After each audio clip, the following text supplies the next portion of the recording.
कुछ जगह सिर्फ देखी नहीं जाती, महसूस की जाती है। उनमें से ये है एक ऐसी जगह जहाँ किनारा हर लहर एक नई कहानी सुनाती है।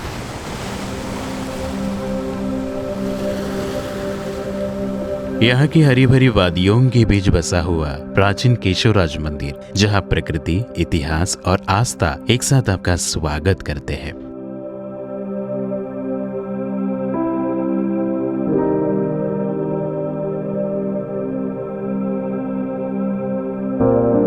यहाँ का सुवर्णदुर्ग, जहाँ समुद्र केवल लहरें नहीं बल्कि इतिहास की गूंजें भी अपने साथ लाता है।